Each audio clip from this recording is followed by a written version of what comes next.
Desde o final da pandemia, especialistas acreditavam que o mercado chinês voltaria a se aquecer, com consumidores empolgados com o fim dos longos lockdowns. Mas não foi o que aconteceu. A economia da China está em crise. O governo de Pequim anunciou que o país sofreu quedas de 15% nas exportações e 12% nas importações. É um grande abalo para uma economia fortemente baseada no comércio exterior. Para tentar impulsionar o consumo, o Banco Central Chinês fez na semana passada o maior corte na taxa básica de juros do país desde o auge da pandemia. Os juros para os empréstimos de um ano, referência no mercado local, foram cortados em 0,15 ponto percentual, para 2,5% ao ano, numa decisão que inclusive surpreendeu os analistas. A China anunciou corte nos juros na tentativa de reaquecer a economia. No comércio externo, o país vê números positivos na relação com os outros integrantes do BRICS. Mas os problemas chineses não param por aí. As exportações estão em queda, o mercado imobiliário vive uma crise profunda, os investimentos estrangeiros permanecem estagnados e o desemprego entre os jovens continua alto. Na questão imobiliária, a gigante Evergrande Group protocolou pedido de recuperação judicial nos Estados Unidos. O Evergrande Group, uma das maiores incorporadoras imobiliárias da China, entrou com pedido de proteção contra a falência do capítulo 15 nos Estados Unidos. Investidores também acompanham os problemas recentes da gestora Zongrong, que é conhecida por financiar projetos de construção de incorporadoras da China.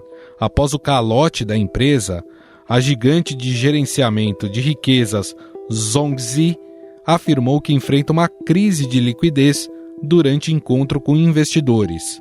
Para minimizar os problemas no setor, a China anunciou detalhes sobre o lançamento de novas medidas que visam fortalecer os mercados acionários e de títulos do país. E a China está adotando medidas ali para defender o yuan, aumentando os custos de financiamento no mercado offshore e estabelecendo uma taxa de referência mais forte do que o esperado. Sobre o desemprego juvenil, o governo chinês suspendeu a divulgação dos dados, alegando que as estatísticas eram complexas, o que levantou temores sobre a falta de transparência em relação a seus indicadores econômicos. Em junho, a taxa de desemprego para os chineses entre 16 e 24 anos alcançou 21,3%. Os analistas dizem que o desemprego pode estar batendo em 30%. Quando discursa para o público interno, o presidente Xi Jinping sempre aponta os Estados Unidos como causa das dificuldades. No trimestre encerrado em julho, o PIB chinês cresceu apenas 0,8% em relação ao período anterior, um dos menores em 3 décadas.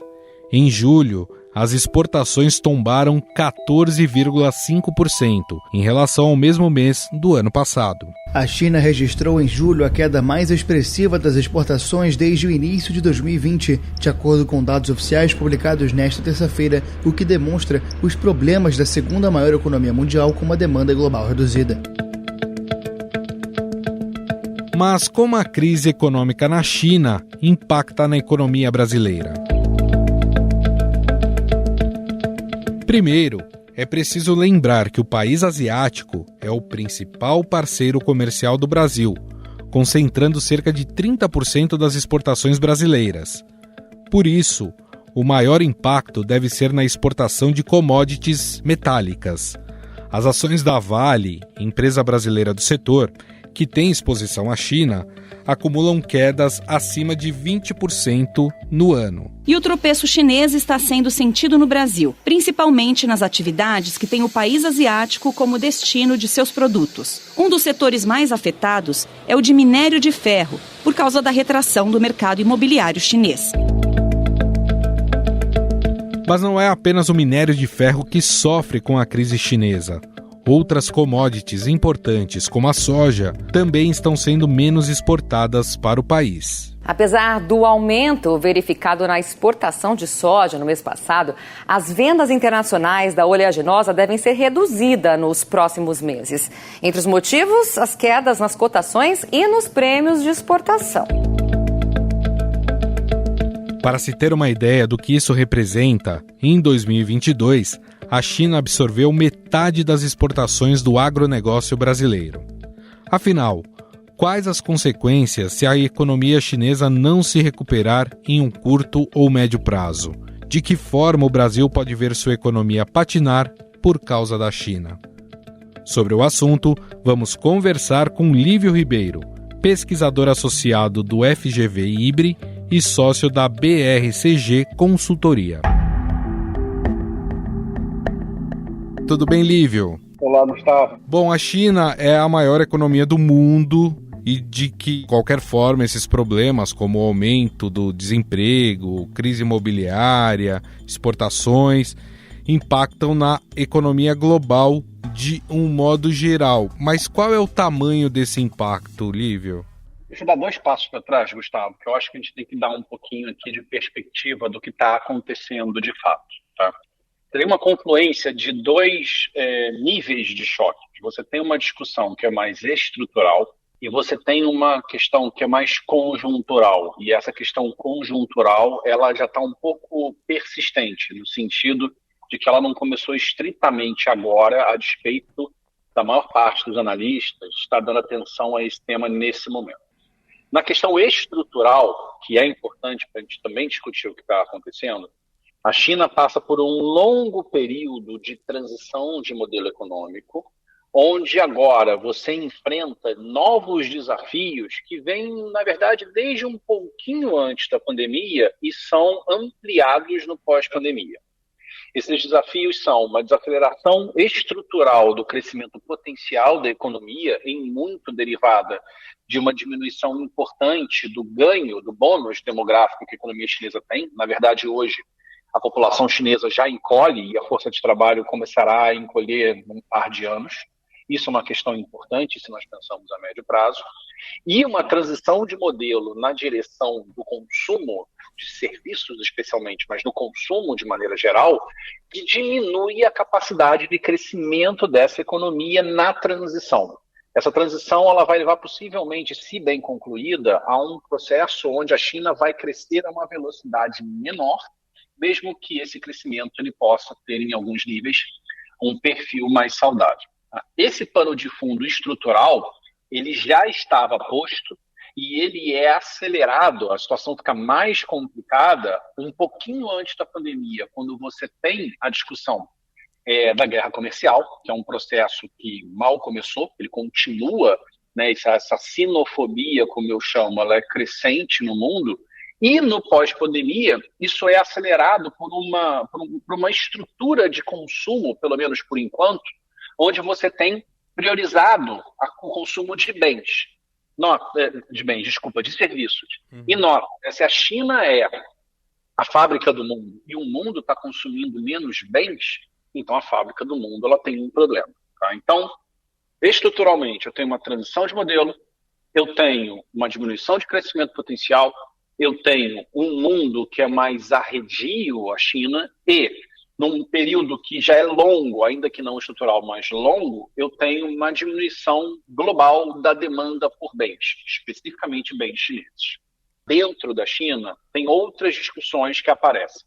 2 choques que acontecem em sequência, né? Tem a questão da pandemia, que a gente sabe como é que a China lidou com ela e tudo mais. No início, a política de Covid zero dinâmica, ela trouxe resultados melhores para a China do que a gente observou em outros lugares, mas ao longo do tempo ela também vai cobrando seu preço. Mas mais importante do que isso, ali no final de 20 e acelerando, principalmente no decorrer de 21 e dali em diante, mantendo-se de maneira estrita, a China entra num processo de grande intervenção em determinados setores da economia que estavam muito alavancados. E aqui, especificamente, a gente está falando das incorporadoras imobiliárias.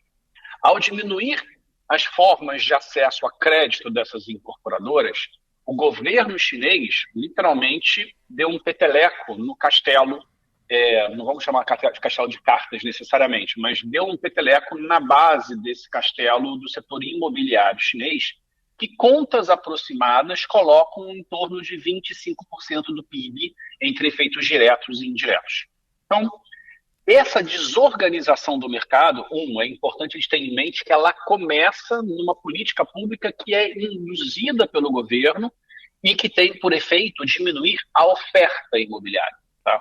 Só que ela vai se desenrolando de uma forma tal que ela começa também a afetar a demanda por imóveis, no sentido de que as famílias chinesas começam a ficar cada vez mais receosas de colocar a sua poupança em ativos imobiliários. Por quê? Porque os preços desses ativos caem. E logo, a sensação de riqueza diminui. Quando a gente pensa em imóvel na China, a gente tem que pensar em imóvel de duas formas. Ele é um instrumento de poupança fortíssimo. A imensa parte da poupança do chinês médio está em imóveis. Ele é um instrumento de transferência de renda entre gerações, ou seja, você passa a riqueza do pai para o filho, principalmente através de ativos imobiliários. Nota, então, que a queda dos preços de imóveis, ela acaba levando a o que eu chamo de diminuição da confiança em tijolo. E ao fazer isso, naturalmente, você torna as famílias chinesas mais receosas e elas aumentam o que a gente chama de poupança precaucional, ou seja, elas se dispõem menos a gastar porque estão mais preocupadas não somente com o desempenho da sua riqueza atual, como também com o desempenho da riqueza que elas vão deixar para seus filhos.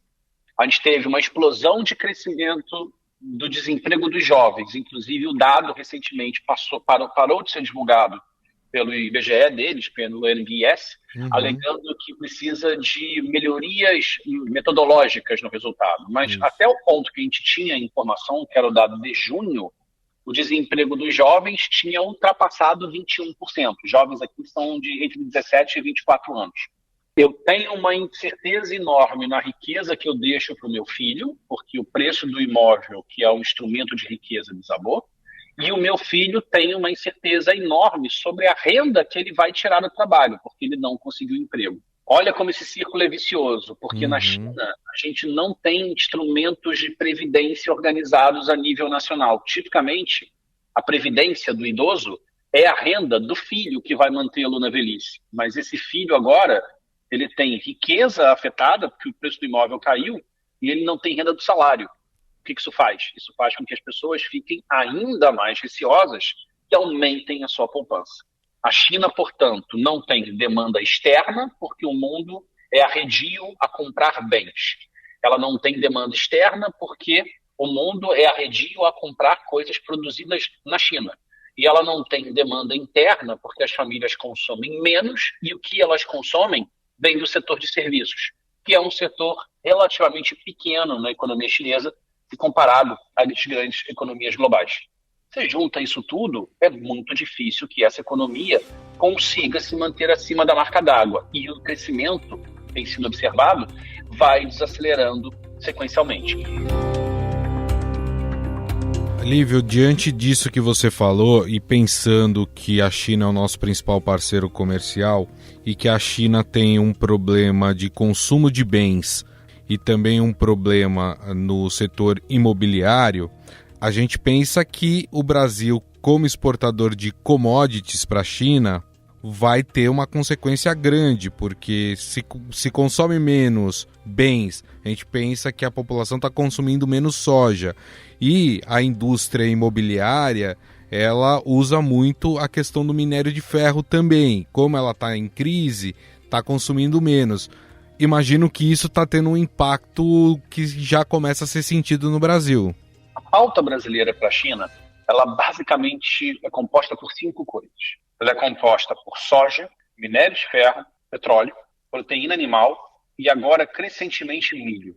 Se você fala desses 5 itens, eles respondem por 85% da pauta exportada para a China, talvez até um pouquinho mais. Tá? Então, o debate de o que a China compra do Brasil e o que a desaceleração do crescimento chinês terá de implicação sobre a demanda de bens que o Brasil manda para lá, na verdade, é um debate sobre o que está acontecendo na China em termos de demanda desses 5 itens que a gente citou.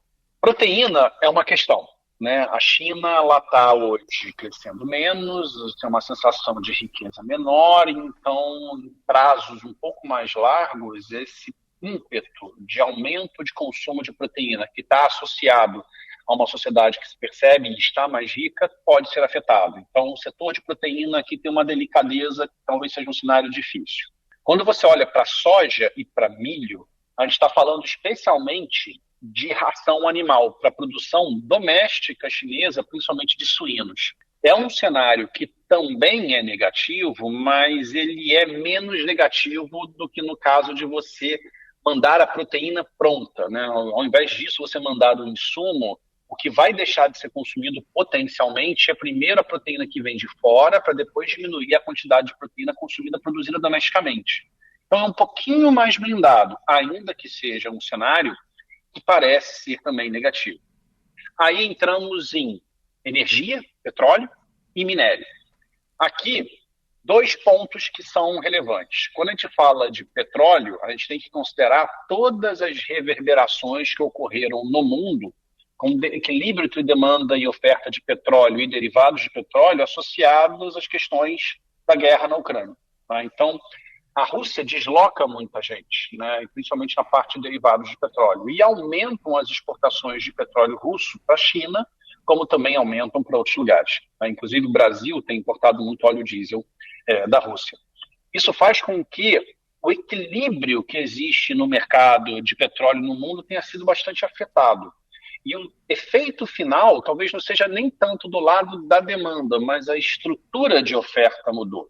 É arriscado porque grande parte do petróleo marginal brasileiro vai para a China, mas aqui envolvem outras questões que não são estritamente econômicas, que tornam a avaliação desse cenário mais complicada. Tá? E, por fim, minério. A parte imobiliária, Gustavo, está perfeito o que você falou, mas existe um outro ponto que é o seguinte.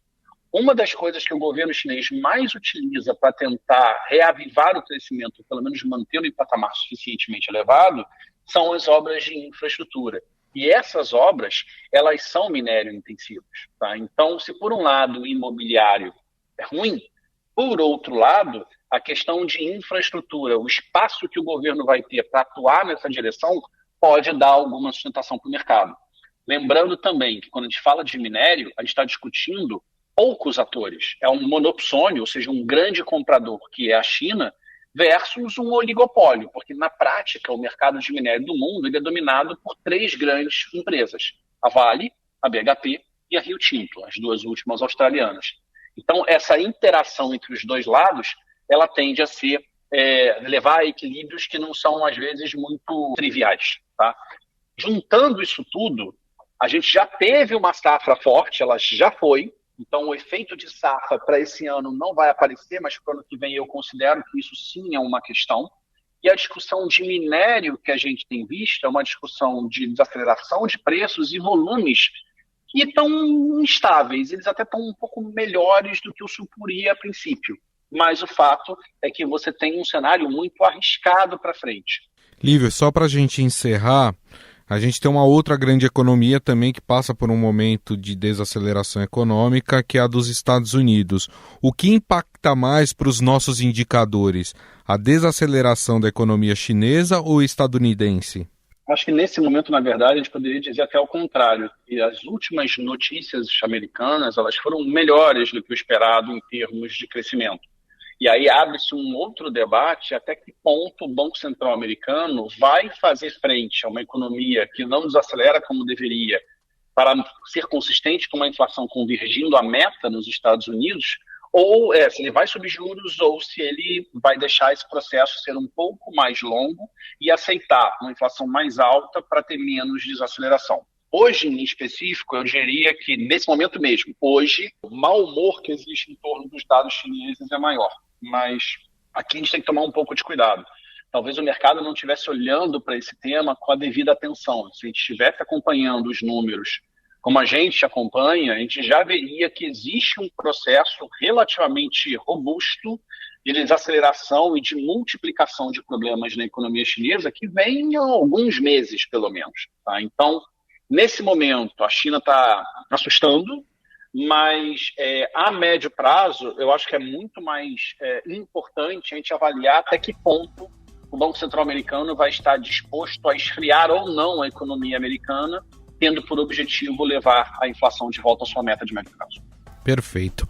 Bom, nós conversamos com o pesquisador associado do FGV IBRE e sócio da BRCG Consultoria, Lívio Ribeiro, a quem eu agradeço mais uma vez pela entrevista. Muito obrigado, Lívio. Obrigado, Gustavo. Foi um prazer e até a próxima. Estadão Notícias.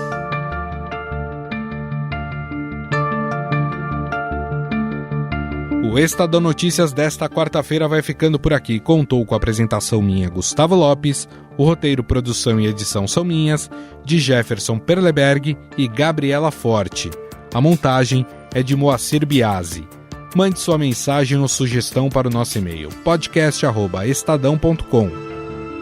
Um abraço e até mais!